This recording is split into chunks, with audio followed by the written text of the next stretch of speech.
একটা জিনিস দেখাই, এটা বুঝার সুবিধার্থে, এইটাই বুঝাইতে পারো। এই যে কাগজ এটা আছে না, টিস্যু, এটা এটা দেখেন, এই যে বাইর করা খুব সহজ। এই যে দেখছেন, খুব আরামসে বের হচ্ছে। আচ্ছা, এটার এখানে একটা কাগজ আছে, দেখছেন না, পলিথিন, দেখছেন নিয়ে নে, এইটা একদম এটার সাথে লাগানো। এইটা এই টিস্যু যেমনি বাইর করলাম, টান দিলেই এটা এমনি বের করা সম্ভব। এই যে টান দিলাম তো বের হয়। এটা কি করতে হবে? এটা বাইর করতে হবে, ছিঁড়তে হবে, ছিঁড়তে হবে, ছিঁড়তে হবে। এই যে এইভাবে টেনে টেনে ছিঁড়তে হবে। আল্লাহর কসম, তাফসীরে আছে, নাফরমানের কণ্ঠনালীতে যখন পাপীর, এই চোর, ডাকাত, জিনাকার, ব্যভিচারী, মদখোর, নেশাখোর, গাঁজাখোর, সুদখোর, হারামখোর, মুশরিক, মুনাফিক, বেঈমান, তার কণ্ঠনালীর কাছে যখন আইসা রুহটা আটকায় যাবে, মালাকুল মউত আজরাইল টাইনা টাইনা ছিঁড়া ছিঁড়া বাহির করে, ছিঁড়ে ছিঁড়ে। হাদিসে আছে, অথবা শিকের মধ্যে যে কাবাব, এটা দিয়েও বুঝাইছে। ওই শিকের মধ্যে, লোহার শিকের মধ্যে যে কাবাব বানায়, গোস্তের কাবাব, এটা এমনি এমনি মিশায়া বানায়, পরে যখন এটা খোলে তো কাবাব এটা টাইনা টাইনা খোলে। এই টাইনা টাইনা গোস্তের টুকরা টুকরা যেরকম টাইনা টাইনা খোলে, আল্লাহ রাসূল বলছে নাফরমানের কণ্ঠনালী থেকে রূহটা ফেরেশতা আজরাইল এভাবে টেনে টেনে বের করে।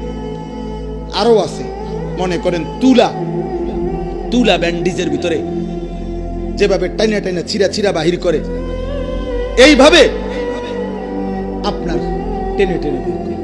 তো আল্লাহ তাআলা বলেন, ফালাউলা ইজা বালাগাতিল হুলকুম, নাফরমানের রূহ যখন কণ্ঠনালীর কাছে চলে আসে, ওয়া আনতুম হিনা ইদিন তানদুরুন, তোমরা তো তখন চারপাশে থেকে দেখতেই আসো যে ছটফট করতেছে, ছটফট করতেছে, তোমরা বুঝতেছো, তোমরা সবাই বইয়া রইছো ডাইনে বামে। আল্লাহ বলেন, ওয়া নাহনু আকরাবু ইলাইহি মিনকুম ওয়ালাকিন লা তুবসিরুন, আমি আল্লাহ কিন্তু এখানে আছি, যদিও তোমরা আমাকে দেখছো না, কিন্তু তোমাদের ওই মুমূর্ষ ব্যক্তির সামনে আমিও আছি অদৃশ্য ভাবে, আর তোমরাও আছো চতুর্দিকে। তো আল্লাহ বলেন, আমিও আছি, তোমরাও আছো। ফালাউলা ইন কুনতুম গায়রা মাদিনিন, তোমাদের দাবি যদি হয় যে তোমাদেরকে ফিরানো হবে না, হাসরের ময়দানে নেওয়া হবে না, কবর থেকে উঠানো হবে না, তাহলে তারজিউনাহা ইন কুনতুম সাদিকিন, যদি সত্যবাদী হও তোমরা এই কথায়, তো তোমাদের এই মুমূর্ষ ব্যক্তির রূহটা কণ্ঠনালী থেকে আপন জায়গায়, আগের জায়গায় ফিরিয়ে দাও।